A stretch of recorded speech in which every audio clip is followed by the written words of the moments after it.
Late autumn in Highbridge, a small suburban town in the eastern United States, carries a serene atmosphere, with clean asphalt roads winding through neat residential areas. Rows of maple trees, their leaves turning red and gold, form a picturesque canopy. At sunrise, wisps of fog glisten on rooftops. By day, the sunlight casts its mild glow, while evenings see a warm, golden hue spreading across freshly trimmed lawns. Beneath this tranquility, however, residents quietly acknowledge occasional undercurrents, sometimes mild prejudice, sometimes muffled neighborhood conflicts waiting to surface. Thomas Blackwell, a former U.S. Marine, is at the center of this story. He is in his early 30s, well-built, with steady eyes hinting at the 10 years he served in the Corps, including deployments overseas. Thomas rarely speaks about his medals or tours. They are reminders of a past he holds sacred, shared mostly among fellow veterans. Thomas has lived in Highbridge for only half a year, having bought a small house in a mostly white neighborhood. Despite people greeting each other politely, doors shut promptly, and friendly smiles are fleeting. Thomas senses their distance but doesn't blame them entirely. After all, he's no stranger to quiet stares or subtle, unspoken bias. His time in the Marines prepared him to be watchful and patient. He keeps his yard well maintained, drives a sleek black Mustang GT to his part-time security job in a nearby city, and devotes weekends to fixing up his house. He has, however, made a few positive connections in Highbridge. Vince Parker, an old friend from the Marines, owns a gym in a neighboring town. Vince drops by occasionally, offering workout advice and sometimes sharing a beer while reminiscing about shared military experiences.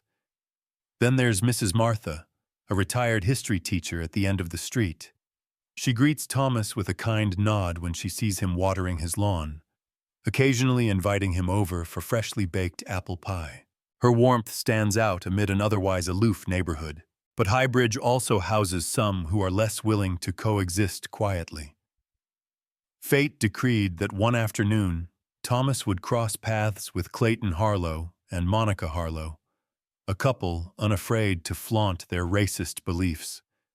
Clayton, around 40, overweight, swaggering around in a camouflage vest despite never having served, and Monica, skinny with a perpetually sour expression, are known for plastering extremist flags and hate-filled stickers on their lifted truck. Both uphold the idea of their America, openly sneering at anyone who doesn't fit their concept of belonging. Thomas had hoped never to deal with them, but on one fateful day, a seemingly mundane drive through town turned violent and launched a sequence of events from which there would be no turning back. That day, Thomas planned a quick drive around Highbridge to clear his head. He'd just finished a late-night security shift and wanted fresh air. At around 4 p.m., the sun lit the town's tree-lined roads in a soft, golden glow. Stopping at a red light, Thomas rested his arm on the window frame, quietly listening to a jazz station. As the light was about to turn green, a thunderous engine roared behind him. He glanced in the rearview mirror just in time to see a towering pickup, Clayton and Monica's, swerving dangerously close to his car, nearly sideswiping him. Thomas slammed the brakes, heart pounding. Instinctively, he avoided confrontation, especially in traffic. But the pickup's window suddenly rolled down, revealing Clayton and Monica spewing vile slurs at him, sharp, hateful words targeting his race. In that split second, memories of discrimination he'd faced as a young man and the early days in the Corps, where he had had to prove himself repeatedly, surged back. Yet Thomas had learned not to let anger rule. Instead, he stated firmly he would not be intimidated and reminded them to follow traffic rules. As soon as the light turned green, Clayton tore away, Monica adding a parting barrage of insults, questioning why Thomas was in their town. Thomas believed it ended there. Random road rage that wouldn't escalate. But once back from a quick trip to the hardware store, he returned home around 6 p.m. to find an ugly scene. Bright red and black spray paint defacing his garage door with grotesque racial slurs. The American flag that once flew out front ripped down, tossed on the ground, and inside the garage his medals and certificates were smashed. Fragments of glass littered the concrete. Acrid fumes of fresh paint and hatred lingered in the evening air. One look told him this was the couple's doing. They'd evidently followed him earlier, waiting until he left to vandalize his property. A cold anger, measured, not explosive, took hold of Thomas. This house was his sanctuary, where he had invested his savings, sweat, and hope. These intruders had crossed a forbidden line, mocking everything he'd sacrificed for. It was war now. They expected him to cower. They had no idea they'd just come after a trained Marine. Though he was seething inside, Thomas calmly dialed the Highbridge police. Less than half an hour later, a patrol car pulled up, lights flashing, and Detective Charlotte Monroe stepped out. A composed woman in her 40s, with close-cropped hair and a determined air about her, Monroe observed the slurs, the shattered frames, and the torn flag with barely suppressed outrage. "You're Thomas Blackwell?" she asked, voice level. "Yes, ma'am," he answered, steady. "Have you touched anything yet?" "No, I left it as is." Monroe began taking photos, jotting notes, instructing other officers to cordon off the garage with yellow tape. Thomas recounted the earlier road incident, describing Clayton, Monica, and their hateful truck. "No license plate?" Monroe asked. "Didn't catch it," Thomas replied. "I assumed they'd stop at verbal abuse." "No cameras around?" "I have one above the garage, but they wrecked it first." "Neighbors have doorbell cams?" "Not that I'm aware of. They like privacy around here." She pressed her lips together. "I'll classify this as a hate crime, but without plate numbers or video, I'm afraid it's an uphill climb. I'll talk to the neighbors, but people usually don't want to get involved. Any known enemies in Highbridge, Mr. Blackwell?" Thomas shook his head. "I barely know anyone besides a few friendly folks." Monroe tucked her notepad away. "I'll do my best, but we both know how these things go. Please stay cautious. If they did this once, they might return." "I appreciate it," Thomas said calmly. "I won't pick fights, but I'll protect my home if needed." She studied his face for a moment. "You know the law, so watch your steps," she said, somewhat empathetically, before heading back to the patrol car. Thomas chose to leave the hateful graffiti untouched for another day so neighbors could see it firsthand. Evidence that hatred was present here, not just rumors. That evening, he sat in his darkened living room, the only light coming from a sliver of moonlight. On the table lay an old unit photograph from his Marine days, safely inside the house so it hadn't been destroyed. Thoughts drifted to times he'd crouched behind crumbling walls under enemy fire, how his unit had fostered an unbreakable bond, never leaving anyone behind. That same resolute spirit now flared in him. He would defend what was his, come what may. Thomas knew that waiting for the police alone might not be enough. Bigots like Clayton and Monica often skirted the system if there wasn't airtight evidence. So, he quietly enlisted help from Vince and another acquaintance, Leroy, who had connections to local garages, lumber yards, and warehouses. Thomas reasoned that Clayton's truck might have been caught on a security camera somewhere. After several days of searching, Leroy handed Thomas a grainy clip from a rundown gas station's camera. Despite the poor quality, Thomas recognized that distinct truck with extremist bumper stickers, lifted chassis, and someone who was clearly Clayton stepping out while Monica remained in the driver's seat. The partly visible plate read PX 78. Not enough for a slam dunk, but at least a lead. Armed with basic reconnaissance skills learned in the Corps, Thomas spent the next few nights driving in an inconspicuous old sedan borrowed from Vince. He scouted local roads, carefully following the truck from a distance whenever he spotted it. Eventually, he discovered Clayton and Monica lived on the eastern fringe of town, in a shabby, flag-strewn place surrounded by equally unsavory acquaintances. They regularly drank at a dive bar, meeting a few friends who shared their extremist worldview. Thomas took thorough notes on their schedules, stops, and associates, not for the police but for his own understanding. In that time, he witnessed their routine. Clayton jobless, drinking beer in his camo vest, Monica complaining loudly about others in their town. One evening, Thomas watched them leave the bar intoxicated. He followed quietly, hoping to catch the license plate clearly. Spotting a suspicious sedan in the rear view, Clayton gunned the truck's engine. Thomas fell back, not wanting them to discover him outright. They suspected something, but presumably didn't know who was trailing them yet. Just days later, Thomas was returning from an early morning shift when he spotted Clayton and Monica in his driveway. They seemed to think nothing of the police or future arrests, likely convinced Highbridge wouldn't stand in their way. Clayton stood blocking Thomas's driveway, waving a cigarette with cocky bravado. Monica's arms were folded, her expression dripping with contempt. Thomas brought his Mustang to a slow stop, rolled the window down, and remained inside. "Anything you need?" he asked evenly. "You think you own this place, huh?" Clayton sneered. "Driving around like you're big and bad, trailing us. Don't you know who's in charge of Highbridge? You destroyed my property, and you show up here shouting?" Thomas replied, incredulous. Monica spat out. "People like you always whine about injustice, brag about your service. Wearing a Marine uniform doesn't mean squat to me." Thomas reined in his anger, speaking quietly. "You need to leave my property. I don't want to be involved with criminals." Clayton bristled, fists clenched.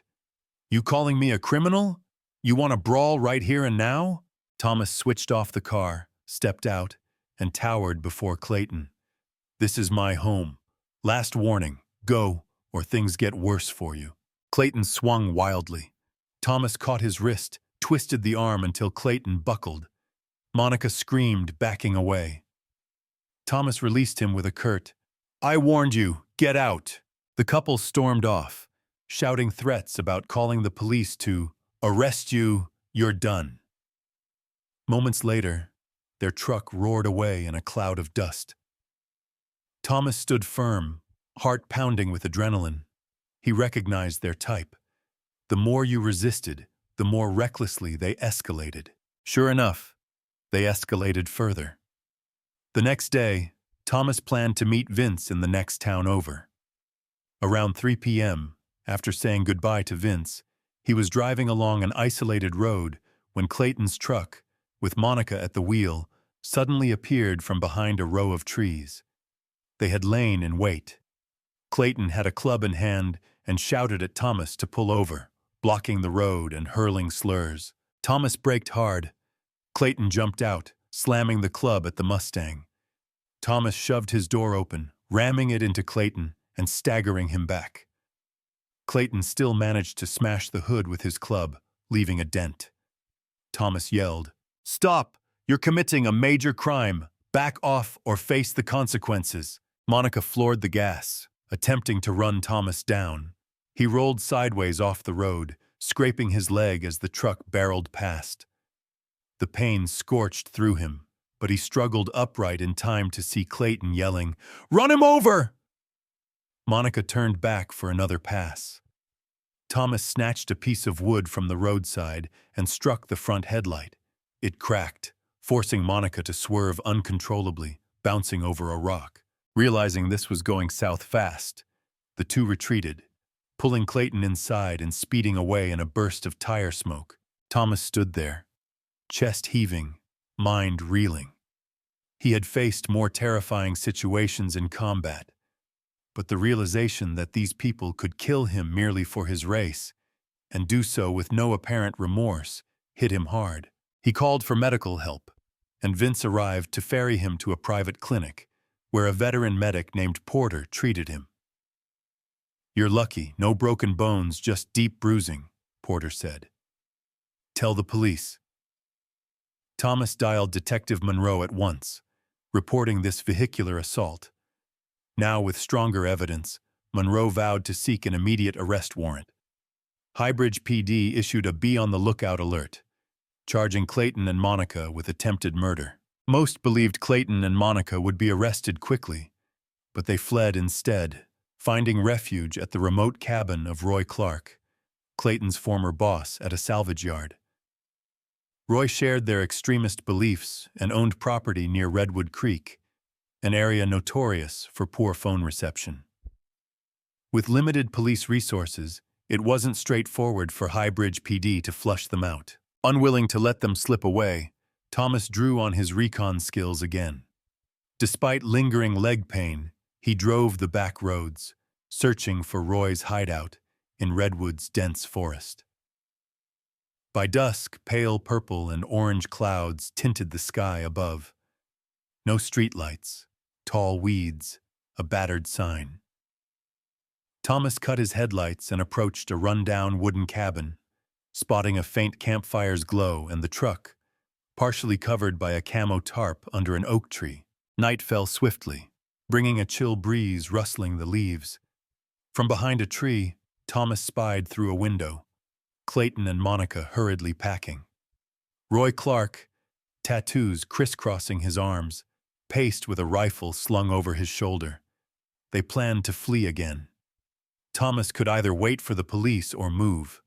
Time was short. Drawing on memories of clearing enemy bunkers abroad, Thomas steeled himself. This time, it was on home soil, but the principles were the same. With stealth, he crept to the cabin's side door. Roy stood by the back entrance. Thomas lunged, slamming the door off its hinges. Roy spun the rifle around too late. Thomas swept the barrel downward. Roy accidentally fired into the floor. Thomas followed with a sharp elbow strike. Roy staggered and dropped the rifle. Clayton roared, charging in, but Thomas delivered a series of practiced maneuvers. Block, twist, then a driving blow to Clayton's ribs, sending him crashing into a table. Monica shrieked, grabbing a cast-iron pan to swing at Thomas's shoulder. He winced in pain, reeled backward, but managed to twist Monica's wrist until she dropped the pan. She kicked wildly. Thomas pinned her against the wall. Clayton, bloodied and furious, grasped a broken chair leg. Thomas swiftly countered with a sweeping kick, toppling Clayton into a sofa, where he lay slumped. Roy, trying to rise, was slammed down again by Thomas's punch. All three subdued. Police sirens cut through the night. Flashing lights flickered across the cabin walls as Monroe and several officers stormed in to see a wrecked interior. Furniture overturned, Clayton and Monica half-conscious, Roy gasping for air, and Thomas bruised but unbowed. "You didn't wait for us," Monroe remarked, holstering her sidearm. "They were about to run," Thomas answered, breath ragged. She nodded, turning to her team. "Cuff them. Attempted murder, aggravated assault, hate crimes, charge them all. Roy Clark, accessory. No excuses." Monica shrieked about being ambushed, to which Monroe responded icily, "You have a rifle, tried to evade a felony warrant, vandalized a Marine's property, and left a trail of blood from his driveway to here. Your victim claim won't fly. Save it for court." Clayton mumbled, but no one listened. Within minutes, officers hauled them away in patrol cars. Outside, beneath the starlit sky, Thomas limped onto the porch, breathing in the crisp air. Monroe followed. "You realize you took justice into your own hands," she said softly. "They'd have escaped otherwise," Thomas murmured, feeling new bruises bloom. "I get it," Monroe said with a thin smile. "We'll tidy up the details. Thank you." News of the Harlow couple's arrest spread like wildfire. Local papers printed their mugshots, faces bloodied and swollen. The Highbridge community, once quiet, buzzed with talk of how they had overlooked the extremist truck. Suddenly, outraged neighbors who had been intimidated or hesitant to report the couple's harassment came forward. Testimonies revealed patterns of threats against immigrants or anyone with a pro-equality sign. Thomas Blackwell, the Black Marine targeted for his skin color, became a local talking point. Shock and indignation grew as people realized he had almost been killed by their hateful neighbors. A few teachers at the high school, including Mrs. Martha, started the Justice for Blackwell Fund, collecting donations to help repair his property. Within a week, it surpassed $10,000. One morning, Thomas found his mailbox stuffed with envelopes containing small checks and short notes. "Thank you for standing up. We're sorry we stayed quiet before." He was taken aback. Highbridge, it seemed, was not entirely as cold or bigoted as he once feared. Some simply needed a catalyst to speak up. Taking part of the donations, he replaced the garage door, repainted, and reframed his medals. He donated the remainder to a scholarship fund for children of Black veterans nationwide, naming it the James Wilkins Fund, after a fallen comrade from his platoon. It was a modest, unpublicized gesture. Thomas's way of ensuring the goodwill went further than just himself. A few months later, the case went to trial. Clayton and Monica Harlow faced multiple charges: hate crimes, attempted murder, and violent assault. The jury needed little time to convict them. Both received prison sentences exceeding 20 years, with no chance of parole for at least 15. Their accomplice, Roy Clark, received a lesser but still substantial sentence. In the courtroom, Clayton slumped, Monica wailed, yet neither apologized. Thomas attended discreetly, neither gloating nor seeking fanfare. He just wanted justice done. When the gavel came down, he slipped out before reporters converged. Detective Monroe caught up in the hallway, placing a gentle hand on his shoulder. "You've been through a lot. I hope this brings closure." "Thanks, Detective, for not letting them walk." She nodded, heading back to finish her work. Even in the darkest moments, a flicker of resolve had driven the police to do their part. That winter was colder than usual in Highbridge. Yet to Thomas, the town now felt less alien. His home was fully restored, and he deliberately left one patch of old graffiti inside the garage, shielded by a pane of glass, like a deliberate scar. To him, it served as a stark reminder that hatred can surface anywhere. Peace doesn't manifest by itself. It must be claimed and defended. Strolling around the neighborhood, Thomas now received respectful nods from elderly residents behind curtains, and children on bikes shouted, "Hello, Mr. Blackwell," while passing by. Sometimes Mrs. Martha invited him, plus a few other neighbors, for pie, bridging gaps and conversation. People who used to shy away from eye contact began to open up, acknowledging that staying silent only emboldens hostility. Vince dropped by more frequently with rehab workouts for Thomas's healing injuries. He joked, "You're more agile now than we were in the Corps, thanks to scrapping with thick-headed idiots." They shared a laugh laced with relief, acknowledging how frequently Thomas had had to fight, on foreign battlefields, and now, unbelievably, on his own street. But he felt lighter inside.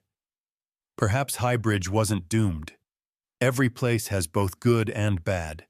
What matters is that good people stand their ground. One day, Thomas received an invitation from a National Veterans Center to speak about inner strength and combating local discrimination. His name, apparently, had come up as an inspiring figure, an African-American Marine who had defended himself at home. Though not fond of the spotlight, Thomas considered attending, Sometimes personal stories spark broader awareness about prejudice and the will to overcome it. On New Year's Eve, soft snow dusted his porch. Thomas sipped hot tea, recalling that moment months ago when he'd arrived at Highbridge craving a peaceful life, uncertain whether it existed here. Now he glanced at the neatly painted walls, the warmth of the living room, his home, still standing tall despite attempts to wreck it. In the end, the hateful couple had destroyed only themselves. In the process, they also awakened the community, forcing many to speak up. The overarching message resonated. Peace is not the absence of storms, but the fortitude to stand firm in the midst. Thomas never aspired to be a hero. He had simply fought for his own worth, for the dignity of a Marine and an American citizen. Yet that fight served as a rallying cry for neighbors who once retreated at the first sign of trouble. Highbridge emerged from the conflict with a greater sense of unity. No longer did people look away from injustice so readily. And for Thomas, an honest, quiet contentment replaced the earlier uncertainty. He savored the knowledge that he had secured his future here, and that he had, in some small way, also paved a safer path for others to follow.